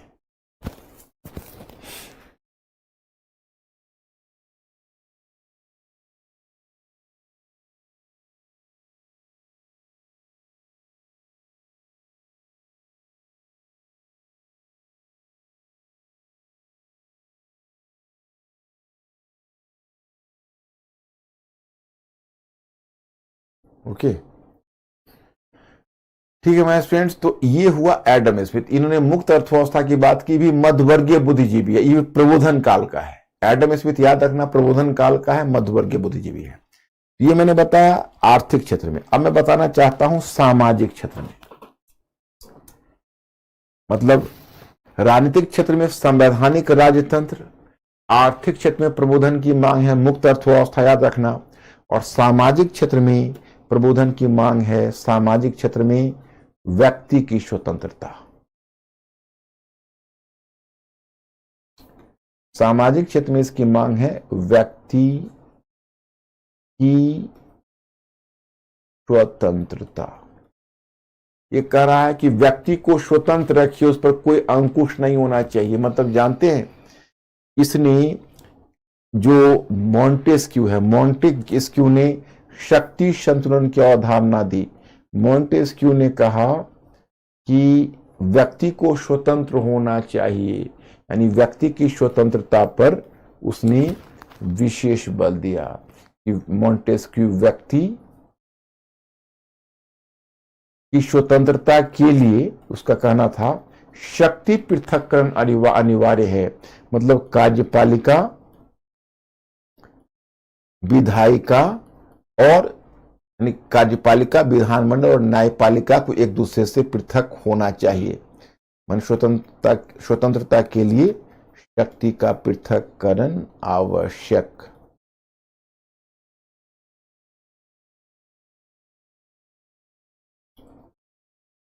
स्वतंत्रता के लिए शक्ति का पृथक्करण आवश्यक। किसका विचार है? That is from Adam Smith. तो इसने एडम स्मिथ का विचार है, सॉरी एडम स्मिथ, मॉन्टेस्क्यू का विचार है कि व्यक्ति की स्वतंत्रता के लिए शक्ति का पृथक्करण आवश्यक। ये प्रबुद्ध चिंतक है। देखो, कुल मिलाकर फिर मैं कंक्लूडिंग पॉइंट कर रहा हूं, जो प्रबुद्ध चिंतक हैं, प्रबोधन काल के चिंतक को हम प्रबुद्ध चिंतक प्रायः कहते हैं, लेकिन सारे चिंतक प्रबुद्ध नहीं है। प्रबुद्ध चिंतक मैं कहूंगा तो आप उसको मोटे तौर पर मान लेना कि जो प्रबोधन के विचार को मानकर चलते हैं उन्हें हम प्रबुद्ध चिंतक कहते हैं। जो प्रबोधन के विचार को नहीं मानते हैं उनको हम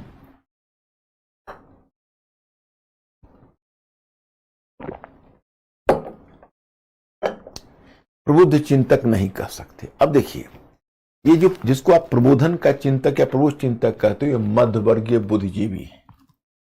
तो मध्यवर्गीय बुद्धिजीवी होने के नाते ये क्या कहते हैं, राजनीतिक क्षेत्र में मतलब वो वही बात करेंगे जो मध्य वर्ग के हित में है। मध्य वर्ग नया वर्ग स्थापित हुआ है, इसके हित में है संवैधानिक राजतंत्र, इसके हित में है मुक्त अर्थव्यवस्था और इसके हित में है व्यक्ति की स्वतंत्रता। ओके, तो ये है प्रबोधन। अब जानते हो, अब इनकी सीमा क्या है मैं आपको बताता हूं। सीमा ये है, जो प्रबुद्ध चिंतक है उनकी सीमा है कि इनका कहना है कि मताधिकार, ये संवैधानिक राजतंत्र चाहते हैं। जैसे मैंने कहा कि संवैधानिक राजतंत्र का एक मैं आपको मतलब बता दूं। संवैधानिक राजतंत्र का मतलब हुआ, इनकी सीमा को देखिए, संवैधानिक राजतंत्र का मतलब हुआ कि जैसे ये राजा है, किंग है, तो इनका कहना है कि किंग को मनमाने ढंग से शासन नहीं करना है, बल्कि किंग को शासन करना है एक संस्था है, जो संगठन है, एक निकाय है। वो किंग को एक निर्वाचित विधानमंडल के माध्यम से शासन करना है, निर्वाचित विधानमंडल। तो निर्वाचित विधानमंडल का मतलब हुआ कि इलेक्टेड प्रतिनिधिमंडल। तो निर्वाचित विधानमंडल के सुझाव पर किंग को शासन करना। यहां तक तो बात समझ में आती है। ये क्या चाहते हैं पता है? ये चाहते हैं कि जो निर्वाचन हो उसमें सार्वत्रिक वैश्य मताधिकार नहीं हो, सभी को मताधिकार नहीं मिले, सीमित मताधिकार मिले प्रॉपर्टी के आधार पर। मतलब जिसके पास एक खास संपत्ति है उसी को मताधिकार मिले, सभी को मताधिकार नहीं मिले। वो कहते हैं कि मताधिकार सभी को कैसे मिलेगा। उनका कहना है कि जो शिक्षित नहीं है, जो निम्न वर्ग के लोग हैं, वो रेस्पॉन्सिबल नहीं है, उनको मताधिकार दे देंगे तो सिस्टम को तोड़ देंगे, वैसे लोगों को मताधिकार देना सही नहीं है। बल्कि मैंने कुल मिलाकर वो चाहते हैं कि राजतंत्र और कुलीन वर्ग से, राजतंत्र कुलीन वर्ग और पादरी से छीनकर शक्ति हम तक पहुंच जाए, लेकिन हमसे नीचे निम्न वर्ग तक नहीं जाए। मध्य वर्ग को डर क्या है पता है कि निम्न वर्ग का नंबर, संख्या हमसे ज्यादा है। मतलब lower class is having the larger numerical strength than the middle class. तो उनको डर यह है कि अगर निम्न वर्ग के पास मताधिकार चला जाएगा तो निम्न वर्ग उस मताधिकार की शक्ति का उपयोग करके वो हमें हटा देगा और पूरी शक्ति मतलब अपने हाथों में ले लेगा। तो वो जानते हो क्या कहते हैं, बहुत खतरनाक दर्शन देते हैं कि सरकार जनता के लिए तो होना चाहिए परंतु जनता के द्वारा नहीं। Government should be for the people but not by the people, क्योंकि बाय द पीपल का मतलब है डेमोक्रेसी। कुल मिलाकर यह तय हुआ कि संवैधानिक राजतंत्र या सीमित राजतंत्र चाहते हैं, प्रजातंत्र नहीं। ये प्रजातंत्र के विरोधी। मिस्टर अंकुर, पूछ रही है कि क्यों आवश्यक है शक्ति का सेपरेशन। श्रेया, जैसे एक काम करता हूं, तुमको हम जिला कलेक्टर बना देते हैं श्रेया, और जिला जज भी बना देते हैं। तो तुम अगर कलेक्टर के रूप में श्रेया अगर आप मनमानी करोगे तो जब मामला न्यायपालिका में ले जाना चाहेगा तो फिर पता चलेगा कि न्याय की कुर्सी पर आप ही बैठे हुए हो। तो न्याय कैसे मिलेगा श्रेया, पता है ना? क्योंकि कार्यपालिका शक्ति भी आप में है और न्यायपालिका शक्ति भी आप में है। आप ही को कानून बनाने का अधिकार मिले, आप ही को कानून का क्रियान्वयन करने का अधिकार मिले, और आप ही को कानून या कार्यपालिका में कोई अगर उसका वो किसी के साथ दुर्व्यवहार करता है या कोई गलती करता है तो मामला अगर सुनवाई के लिए आए न्यायपालिका में तो वहीं पर बैठ के आप ही न्याय करो। तो बताओ फिर कैसे किसी व्यक्ति का कल्याण होगा, किसी की स्वतंत्रता कैसे मिलेगी? आप तो बहुत ज्यादा पावरफुल हो जाओगे ना। आप कार्यपालिका के ही प्रधान हो जाओगे, आप विधानमंडल के ही प्रधान हो जाओगे, आप न्यायपालिका के ही प्रधान हो जाओगे, तो आप तो एकदम गॉड बन जाओगे, बहुत पावरफुल हो जाओगे। तो फिर लोगों की स्वतंत्रता तो दब जाएगी। सत्यम सर, लेकिन सर ये पुनर्जागरण से पहले भी तो राजा बैरन और नाइट के जरिए शासन। राजा, लेकिन सर ये पुनर्जागरण से पहले भी तो राजा बैरन और नाइट के जरिए शासन करता था सत्यम। राजा तो शासन क्या करता था सत्यम? शासन तो ही बैरन और नाइट ही करते थे सत्यम। राजा तो एक टाइटलर, नाम मात्र का हेड था। जो लॉर्ड था उसी के उस साल में कुछ पैसे देते थे उसको, जिससे उसका खर्च चलता था। उसकी अपनी सेना नहीं थी, उसके अपना अधिकारी वर्ग नहीं था। तो राजा शासन कहाँ करता था, वो तो नाम मात्र का प्रधान था। पूछ रही है सर, प्रबोधन का अमेरिका और फ्रांस से क्या संबंध है? जो ही ये बात अमेरिका और फ्रांस से क्या संबंध है, बात आगे आएगी। मैंने जो ही पहले ही आपको बताया है, आप लोग फिर एक बार मेरे इंस्ट्रक्शन को सुनो। आगे का सवाल मत पूछो, अभी मैं प्रबोधन समाप्त करके नहीं चला हूं। हम आगे जहां एंड करेंगे वहां हम अमेरिकी क्रांति से भी संबंध बताएंगे, फ्रांस से भी बताएंगे, ये सब आगे बताएंगे आपको। शेखर पूछ रही है सर, क्या निजी अर्थव्यवस्था का आधार यहीं से आया? देखो, निजी अर्थव्यवस्था तो पहले ही थी, लेकिन जिसको फ्री इकोनॉमी कहते हो, जिसे आज कहते हो आर्थिक उदारीकरण, वो आर्थिक उदारीकरण का आधार यहीं से आया, आप कह सकते हो। शीतल, आर्थिक उदारीकरण का आधार आप यहीं से कह सकते हो।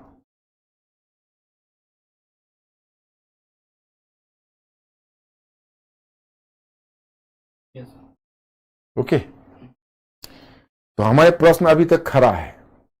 तो ये जो मैंने कहा निर्वाचित प्रतिनिधिमंडल के साथ, वो कहते हैं कि सरकार जनता के लिए तो होना चाहिए परंतु जनता के द्वारा नहीं। तो मतलब वो प्रजातंत्र के विरोधी हैं, तो ये इनकी सीमा भी है। ये चाहते हैं सीमित राजतंत्र हो लेकिन प्रजातंत्र नहीं हो, प्रजातंत्र में स्वयं उनकी स्थिति कमजोर हो जाएगी, तो इस बात से वो डरते हैं। अब देखिए, अब मैं आपको एक दूसरे चिंतक से परिचय कराता हूं, इसका नाम है Rousseau.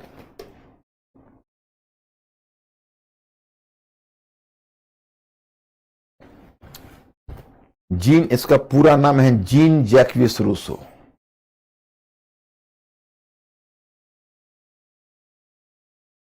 Jean Jacques Rousseau.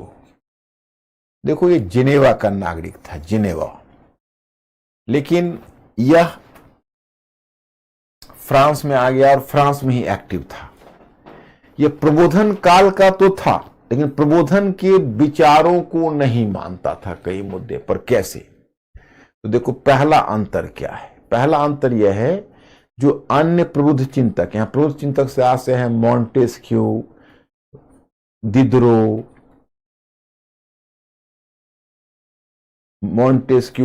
Voltaire जैसे जो प्रबुद्ध चिंतक हैं, वो प्रबुद्ध चिंतक तर्कवाद और वैज्ञानिक पद्धति पर बल देते थे। आपको याद है, इनका कहना था कि तर्कवाद और वैज्ञानिक पद्धति का सहारा लेकर हम जीवन की मूलभूत समस्याओं का समाधान कर सकते हैं। और जानते हैं, पद्धति पर बल, परंतु रूसो ने इसे अस्वीकार कर दिया और बदले में किस पर बल दिया पता है? इमोशंस पर, भावावेश पर। इमोशंस, आप लोग घबराना मत। देखो, थोड़ा प्रबोधन एक एब्स्ट्रैक्ट टॉपिक है, हम आपको हेल्प करने के लिए बैठे हुए हैं। ये टॉपिक थोड़ा बहुत इलूसिव है, थोड़ा कॉन्सेप्चुअल ज्यादा है, तो कई बार क्या होता है कि स्टूडेंट को समझ में नहीं आता, लेकिन मैं समझा देता ही हूं, मैं आपको समझा दूंगा। आप केवल घबराना मत, हम फिर आपसे फीडबैक पूछते रहेंगे और आप जैसा विचार दोगे तो फिर मैं दोहरा दूंगा उसको, कोई बड़ी बात नहीं है। भावावेश कहते हैं इमोशंस को। देखिए, एक्चुअली है ऐसा कि जो बाकी प्रबुद्ध चिंतक हैं, इनलाइटेंड थिंकर्स, वो कहते हैं कि तर्कवाद और वैज्ञानिक पद्धति से जीवन की मूलभूत समस्या का समाधान किया जा सकता है। रूसो ने तर्कवाद को अस्वीकार कर दिया, वैज्ञानिक पद्धति को अस्वीकार कर दिया। उसने कहा कि नहीं, जीवन की मूलभूत समस्या का समाधान तो इमोशन से हो सकता है, भावावेश से हो सकता है। उसने एक बड़ा अजीब नाम इसको दिया है, वो नाम है भव्य पाशविकता।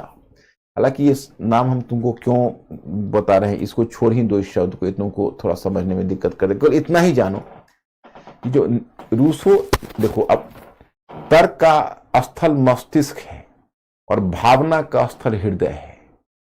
रूसो ने कहा कि नहीं, भावावेश सब कुछ है, इमोशन सब कुछ है, तर्कवाद और वैज्ञानिक पद्धति नहीं, जिससे हमें जीवन में खुशी मिले। अब देखिए, मैं आपको बताता हूं।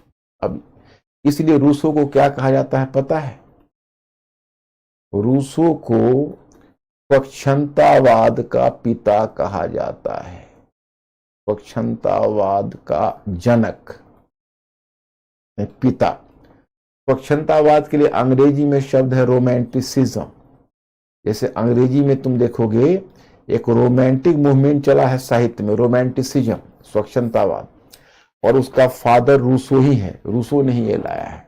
एक तरह से वही से स्वच्छंदतावाद उभर कर आया है। देखो क्या है, तो इसको भावावेश और तर्कवाद को समझाने के लिए मुझे आपको एक कहानी बतानी पड़ेगी। आप ध्यान से सुनिए, मैं आपको अपने ग्रेजुएशन डेज में ले चलता हूं। जब मैं ग्रेजुएट में था तो मुझे इंग्लिश लिटरेचर पढ़ना था। इंग्लिश लिटरेचर में जॉन किट्स एक स्वच्छंदतावादी कवि है, उसको रोमांटिक पोएट बोलते हैं। तो जो जॉन किट्स है, वो जॉन किट्स ने एक नैरेटिव पोएम लिखा। नैरेटिव पोएम का मतलब होता है एक बहुत लंबा सा कविता। उस पोएम का नाम था लामिया। उस पोएम का नाम लामिया था। हमें काफी इंप्रेस किया था ये पोएम ने। उस समय यूथफुल माइंड था और थोड़ा सा इमोशंस, जीवन में इमोशंस को महत्व देने की उस उम्र में थोड़ा सा ज्यादा झुकाव होता है। बढ़ती उम्र के साथ तो फिर आप इमोशंस को सीमित करके तर्कवाद की तरफ बढ़ जाते हो। उसी में मैंने लामिया की कहानी उसी में पढ़ी, नैरेटिव पोएम के। तो उसमें कहानी क्या है कि लामिया एक सरपेंट वीमन थी। सरपेंट वीमन, आपने इच्छाधारी नागिन का नाम सुना होगा। इच्छाधारी नागिन रियल में नहीं होती है, लेकिन कल्पना लोक में तो लोग, मिथक में तो है, माइथोलॉजी में तो लोग इच्छाधारी नागिन की बात करते हैं। और इस तरह के जो रोमांटिक पोएट होते थे वो सब इसी तरह की कहानी लाते थे, परियों की कहानी, इच्छाधारी नागिन की कहानी। तो इच्छाधारी नागिन में है लामिया है। तो लामिया एक युवक है जिसका नाम है कैसियस। तो लामिया उस कैसियस के प्रति इन्फैचुएटेड हो जाती है, मतलब उसके प्रति वो आकर्षित हो जाती है और वह चाहती है उसको प्यार के लिए प्रपोज करना, लव के लिए प्रपोज करना। लेकिन वो जानती है कि भाई मैं तो नागिन हूं, अगर वो जान लेगा कैसियस तो फिर मुझसे तो उसका प्यार होने से रहा। तो उसने मतलब इच्छाधारी नागिन में वो क्षमता होती है कि अगर वो चाहे तो तुरंत रूपवती स्त्री जो होती है, रूपवती महिला, उसका वेश धारण कर लेती है। तो बड़ा खूबसूरत एक लड़की का वेश धारण करके और वो लामिया के पास पहुंचती है। लामिया उसको देख के बहुत भाव विह्वल हो जाता है, इन्फैचुएटेड हो जाता है। और कैसियस लामिया को देख के भाव विह्वल हो जाता है उस सुंदर लड़की को देखकर, और वो खुद ही उसको प्रपोज कर देता है। फिर दोनों प्यार से रहने लगते हैं, समय कटने लगता है। इच्छाधारी नागिन के बारे में कहा जाता है कि 24 घंटा में एक बार उसको अपने ओरिजिनल फॉर्म में आना होता है। तो लामिया तो हमेशा उसके साथ रहती नहीं थी। अब गई, जाके मिली तो एक लड़की के भेष में मिली, फिर अपना आई तो ओरिजिनल फॉर्म में आ जाती होगी। काम चल रहा था। तभी कैसियस को अब शादी करने की इच्छा हुई। काफी दिन बीत चुके थे। उसने लामिया से प्रस्ताव किया कि हम लोग विवाह कर लें। अब लामिया डर रही थी कि मैं तो ठहरी नागिन, विवाह करने पर तो अब इसको मैं अपनी इस पहचान को बचा नहीं पाऊंगा, और फिर जिस समय ये सुनेगा कि मैं एक नागिन हूं तो इसका सारा प्यार रफू चक्कर हो जाएगा। तो लामिया अलग डरी हुई थी।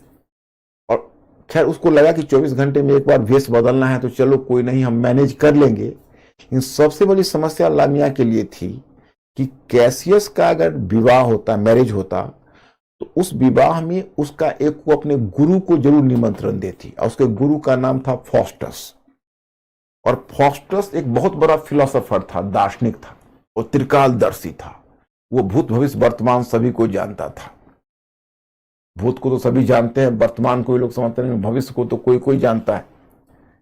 तो त्रिकालदर्शी था। अगर वह आता और एक नजर अगर लामिया पर वह देता तो पहली नजर में पहचान लेता कि अरे ये तो नागिन है। तो लामिया ने कैसियस के सामने पहले शर्त रखी कि ऐसा है, आप इस विवाह में अपने गुरु को नहीं बुलाएंगे। चलो, लामिया वो भी मान गई, कैसियस वो भी मान गया, क्योंकि अब लामिया से मैरिज करने के लिए, विवाह करने के लिए इतना आतुर था कि वो शर्त भी मान लिया। हालांकि अगर वो साउंड माइंड में होता तो पूछता कि अच्छा ठीक है, तुमको हमारे गुरुजी से क्या प्रॉब्लम है, उनको बुलाऊंगा। तो ये सब कुछ नहीं पूछा, कहा ठीक है तुम चाहती हो तो नहीं बुलाऊंगा। वैसे भी विवाह वगैरह के अवसर पर गुरु की कोई खास जरूरत रह नहीं जाती है। तो उसने प्रस्ताव स्वीकार कर लिया। अब जब दोनों की शादी हो रही थी और जब ये पता फॉस्टस को चला कि भाई उसका जो शिष्य है उसका विवाह हो रहा है, उसको निमंत्रण तक नहीं दिया, तो पहले तो काफी वो गुरु आग बबूला हुए। लेकिन उन्होंने कहा कि ठीक है, कोई नहीं, अगर वह शिष्य नालायक हो गया तो मैं गुरु होके नालायक कैसे होऊं। मैं वहां जाके उसके लग्न मंडप पर आशीर्वाद तो अवश्य दूंगा। वहां से वो अपने बाकी चेलों के साथ उसके लग्न मंडप पर चल पड़े। वहां तो मैरिज था, तो रिंग सेरेमनी होता था क्रिश्चियन में, तो बड़ा सा सफेद चोगा लामिया पहने हुए रिंग सेरेमनी होने वाला था। उस समय फॉस्टस पहुंच गया। फॉस्टस ने लामिया को देखा तो पहली नजर में पहचान लिया, कह रही तो इच्छाधारी नागिन है। और फिर इसके बाद फॉस्टस उसको देखकर आग बबूला हो गया। उसको लगा कि मेरे शिष्य को तो ये खत्म कर देती। इसने, जबकि ऐसा कोई प्लान लामिया का नहीं था, वो तो केवल इसलिए वेश बदल के आई थी कि उसको मतलब पहचाने, वो जेन्युइनली उसे लव करती थी। लेकिन फॉस्टस को लगा कि भाई तो हमारे शिष्य के लिए खतरा है, और दोनों का पहचान तो अलग अलग थी। अब पता नहीं कैसे दोनों रहते। तो फॉस्टस ने अचानक से क्रोध से देखा तो एक अब पोएम ही है, कथा ही है, कोई रियलिटी तो है नहीं। तो उसकी तीसरा नेत्र यहां आ गया, जैसे शिव का या कोई देवता का होता है, और वहीं से एक आग की चिंगारी निकलती है और लामिया के उस चोगे में जाकर लगती है, और लामिया जलने लगती है, और लामिया चिल्लाती हुई भागती है, थोड़ी देर पर थोड़ी आगे जाकर गिर जाती है और तड़प कर मर जाती है। और अब बाकी जो ऑडियंस है वो चकित है कि क्या हुआ, और देखते हैं तो वहां पर एक सांप लेटा हुआ है, मतलब एक नागिन, मोटी सी नागिन लेटी हुई है लामिया की जगह। तो फॉस्टस, जो गुरु फॉस्टस थे, बड़े गर्व से अपने शिष्य कैसियस की तरफ देखा, मानो यह कहते हुए कि देखो शिष्य, मैंने आपको बचा लिया। दांव यहां उल्टा पड़ गया। उल्टा कैसियस गुस्सा खा गया कि गुरुजी आपने यह क्या किया, आपने कितना बड़ा, आपने तो मेरे जीवन को ही समाप्त कर दिया। आपने लामिया के साथ ऐसा क्यों किया? अगर वो नागिन थी तो मुझे नागिन ही चाहिए, मैं उसी के साथ खुश होता। आपने तो मेरी खुशी को डस लिया मेरे शादी के अवसर पर आकर। और फिर वो लामिया लामिया चिल्लाती हुई अपने शयन कक्ष में गया, वहीं पर सो गया, न खाना खाता न पानी पीता, और लामिया की याद में तड़पता रहा। 10-15 दिन में उसका भी डेथ हो गया। तो अंत में जॉन किट्स लिखता है, to dissect is to murder. मतलब अब तर्कवाद और विज्ञान की बात करते हो, लेकिन तर्कवाद और विज्ञान अस्थाई सुख नहीं देता। जो भावना है, अगर किसी को भावना से सुख मिल रहा है, कोई अगर अपने भावना को एक्सरसाइज करके अगर सुखी है, तो उसको उसी तरह सुखी रहने दो। उस पर जबरन तर्क मत थोपो, जबरन विज्ञान मत थोपो। अब जैसे आप देखो, गंगा है, गंगा जल पॉल्यूटेड है, आप मिनरल वाटर पीते हो, बिस्लरी का पानी भी पीते हो, लेकिन कोई श्रद्धालु जाता है गंगा से 1 अंजलि जल लेता है, पॉल्यूटेड है, और वो उसको पीता है और उसको असीम शांति मिलती है। तो उसको वही जल पीने से उसको सुख मिलेगा, और उसी से वो स्वस्थ होगा। उस पर अपना तर्क मत थोपो कि अरे तुमने बहुत बड़ी गलती की, इसमें तो पूरा पोल्यूशन भरा हुआ है, इसमें तो केमिकल्स मिले हुए हैं, इसमें तो बहुत तरह के जो जीवाणु हैं वो है। तो बेचारा को जो सुख मिल रहा है वो पानी को पीने से वो नहीं मिल पाएगा। इसलिए भावना को ही अपने मुताबिक जीवन में खुशी मिलती है। इंसान भावना से खुशी पाएगा, और प्रकृति के बीच हम रहते हैं, हम अपनी आत्मा की आवाज सुनते हैं, भावना की आवाज सुनते हैं, हम सुखी रहते हैं, और सुख पाना ही हमारा अधिकार है। इसलिए तर्कवाद और विज्ञान के नाम पर मानव सुख को मत दबाओ। मानव अपने मूल स्थिति में, वो भी पशु की तरह पाश्विक है, वो भी इमोशन से गाइडेड होता है, और इमोशन से ही गाइडेड होने दो। तो ये जॉन किट्स का संदेश था, सॉरी ये जॉन किट्स का भी है, लेकिन यही रूसो का संदेश था। इसलिए रूसो बन गया फादर ऑफ रोमांटिसिज्म, स्वच्छंदतावाद का जनक। Mister Ankur, ask my students कि आप, माय स्टूडेंट्स, थोड़ा सा आप क्लू दीजिए कि आप मेरी इस कहानी को समझ पाए, आप मेरे सिग्नल को समझ पाए। हम सबके अंदर एक रूसो है, क्योंकि आप आगे बढ़ने के लिए पढ़ाई करते हो, आईएएस का प्रिपरेशन करते हो, पता है, लेकिन अंदर से कभी कभी आवाज उस चीज की निकलती है कि अरे यार कितना बढ़िया था जो अपने कॉलेज डेज में थे, कितनी अच्छी जिंदगी कट रही थी। तो ये जो हम सब के अंदर जो दिल की आवाज निकलती है, वहां रूसो बैठा हुआ है। आधुनिक मानव में केवल मॉन्टेस्क्यू, लॉक जैसे तर्कवादी नहीं है, बल्कि रूसो जैसे लोग भी हर इंसान के अंदर बैठा होता है।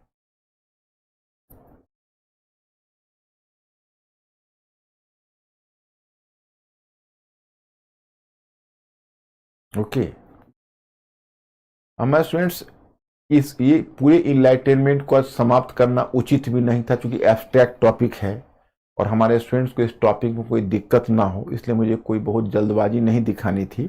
इसलिए इस टॉपिक को मैंने पूरा समाप्त नहीं किया, इसमें रह गया है।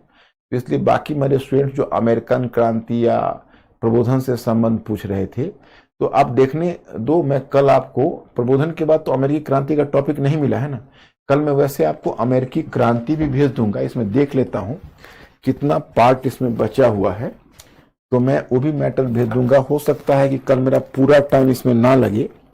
राजनीतिक क्षेत्र, आर्थिक क्षेत्र मैंने कर ही दिया है, प्रबोधन की सीमाएं आपको ही बता ही दी है। तर्कवाद को चुनौती, हाँ एक ये हो गया, तर्कवाद को चुनौती।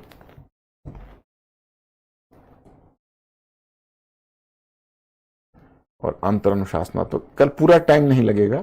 मैं कल अमेरिकी क्रांति भी शुरू कर दूंगा, तो मैं एक मैटर अमेरिकी क्रांति का भेजूंगा। आप लोग ध्यान कर लेना, डाउनलोड करके अमेरिकी क्रांति में पढ़ो या ना पढ़े, डाउनलोड करके रखना, ताकि क्लास के बाद रात में जाके उसको आप लोग उलट सको। तो आज मैं यही रुकता हूं, कल मैं आपसे मिलता हूं। Thank you very much, I will see you.